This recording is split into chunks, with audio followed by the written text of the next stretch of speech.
Oi, gente.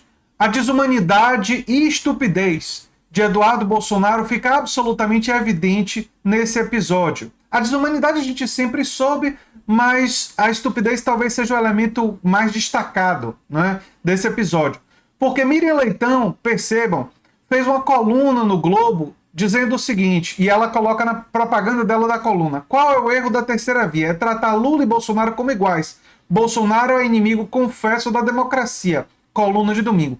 E aí o Eduardo Bolsonaro diz que ainda está com pena da cobra. Faz uma imagenzinha aqui de cobra. Se referindo ao fato que durante a ditadura militar, Miriam Leitão foi torturada com uma jiboia quando ela estava grávida. Sim, os militares usaram uma cobra para torturar Miriam Leitão durante a ditadura militar. E ele disse que está com pena da cobra, fazendo um claro deboche de violências monstruosas como essa. Mas o aspecto mais interessante desse episódio, e eu vou trazer para vocês reações de outras pessoas, e vocês vão ver que poucas pessoas falam o que eu vou falar aqui agora. Que ele comprova o ponto central de Miriam Leitão no artigo. Embora as críticas de Miriam Leitão a Lula sejam diferentes das minhas, ela faz uma crítica mais, eu diria, liberal, eu faço críticas mais à esquerda, quando eu faço críticas a Lula são mais à esquerda. Nós concordamos com o fato de que existe uma diferença fundamental entre Lula e Bolsonaro, que é o apreço pela democracia. Bolsonaro, desde o primeiro momento, ataca a democracia brasileira, né? E quando o Eduardo Bolsonaro faz esse tipo de deboche e mostra não só simpatia pela ditadura militar, mas simpatia por práticas de violência da ditadura militar, ele mostra que ele comprova o artigo de Miriam Leitão. Ele comprova que os bolsonaristas, né, claramente não têm nenhum apreço pela democracia. Que os bolsonaristas são contrários à democracia.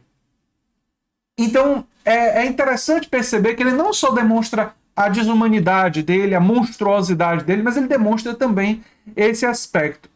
Vocês vão ver aqui as reações das pessoas, né? O Adriano Castro fala sobre o deboche de Bolsonaro e São Paulo com relação a torturas sofridas pela jornalista Miriam Leitão, que merece repulsa e ações imediatas da Câmara e da PGR, configura-se em afronta a todas as vítimas do regime. Isto mostra a urgência de libertarmos o Brasil desse governo nefasto, né? O Guilherme Boulos, Eduardo Bananinha comemorou o fato de uma jornalista ter sido torturada durante a ditadura, com uma cobra enquanto estava grávida. Esse é o nível de desumanidade da família dos milicianos que governa o Brasil. Verdade. Alessandro Molon, que tipo de monstro é capaz de debochar da tortura de uma mulher grávida? Esse tipo aqui, né? Fernanda Melchiona, esse é o Eduardo Bolsonaro, debochando da jornalista Miriam Leitão, fazendo referência à tortura que ela sofreu com uma cobra na época da ditadura. Minha solidariedade à jornalista e meu compromisso de seguir lutando para acabar definitivamente com o bolsonarismo. E tiveram muitas outras reações nas redes sociais a essa atitude do Eduardo Bolsonaro. Muitas outras. Lula se manifestou, um monte de gente se manifestou. Mas o que eu acho mais interessante e que eu queria enfatizar aqui com vocês é que essa atitude do Eduardo comprova o ponto central da Miriam Leitão.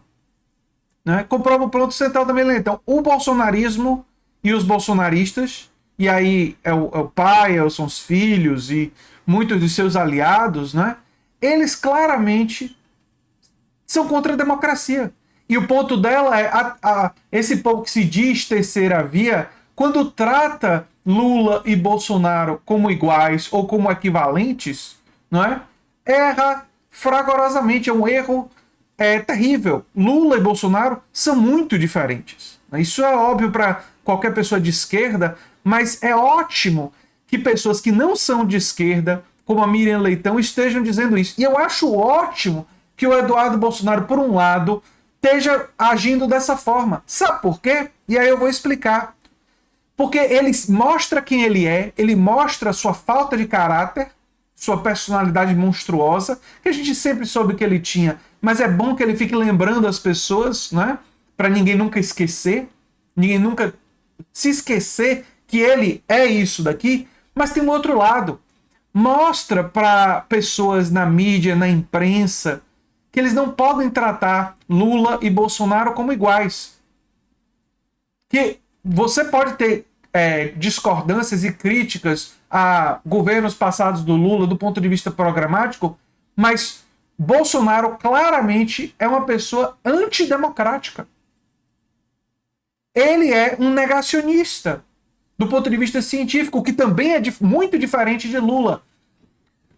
Miriam Lentano não toca nesse ponto no artigo dela, do negacionismo, mas essa é uma diferença também muito importante. Alguém tem alguma dúvida de que durante a pandemia, se fosse Lula, se fosse Haddad, se fosse Ciro Gomes, se fosse qualquer uma dessas pessoas que estão dentro do espectro da democracia, vocês têm alguma dúvida que a opinião de epidemiologistas seria respeitada? Eu não tenho nenhuma dúvida em relação a isso. A postura do governo seria completamente diferente. Seria uma postura que iria ouvir os especialistas, que iria ser a favor do lockdown, que iria defender medidas de distanciamento social, que iria falar para as pessoas usarem máscaras, que iria tentar conseguir o mais rápido que fosse possível as vacinas. Seria uma postura que salvaria milhares de vidas. Milhares de vidas teriam sido salvas. Por isso, isso significa fundamentalmente ter clareza que quaisquer críticas que você ou eu tenhamos a pessoas do campo democrático, essas pessoas nunca podem ser igualadas a um negacionista amante de tortura como Bolsonaro e seus filhos. Eles são diferentes, eles são outra coisa.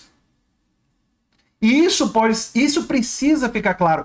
E é bom que Eduardo Bolsonaro hostilize a imprensa dessa forma nas redes sociais, porque aí parte da imprensa vai começar a acordar em relação a isso, e tomara que nós não tenhamos o discurso da escolha difícil como tivemos em 2018. Porque boa parte da imprensa, e vamos lembrar, fez o discurso da escolha difícil.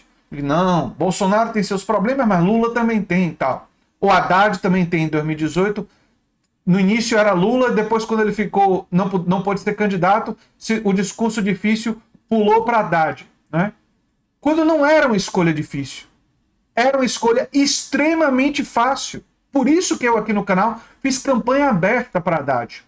Porque por mais que eu tivesse algumas críticas a aspectos dos governos petistas, eles não chegavam nem a arranhar, nem de perto, da completa oposição que eu tinha em relação a Bolsonaro. E a situação se repete esse ano. Então, Eduardo Bolsonaro se comportar dessa maneira tem um excelente benefício de, quem sabe, parte da imprensa, toda a gente sabe que não dá, mas parte da imprensa acordar para não repetir o tal do discurso da escolha difícil. Tomara, né? A gente não pode confiar nisso. Temos que fazer a nossa parte. E é isso que eu estou fazendo aqui no canal, A Nova Máquina do Tempo. Eu sou André Teixeira Jacobina e a gente se vê em breve em um outro vídeo. Se você gosta bastante do que a gente faz, se inscreve no canal, dá um like, compartilha, quem sabe vira membro ou apoiador e participa do nosso grupo nas redes sociais. E se gostar muito, também divulgue o nosso curso sobre George Orwell, que defendia com clareza que era sempre necessário escolher o lado mais do progresso contra o lado mais do obscurantismo. Era sempre necessário fazer essas escolhas, reconhecer e identificar e fazer essa escolha com firmeza, né? É uma das coisas que ele diz em Lutando na Espanha, né? Que em todo conflito existe um lado mais do progresso e um lado mais da reação, mais dos oligarcas. E não é difícil, não é nem um pouquinho difícil perceber isso no cenário brasileiro atual. É isso que eu tinha para falar, gente. Um abração e até o próximo vídeo. Tchau, tchau.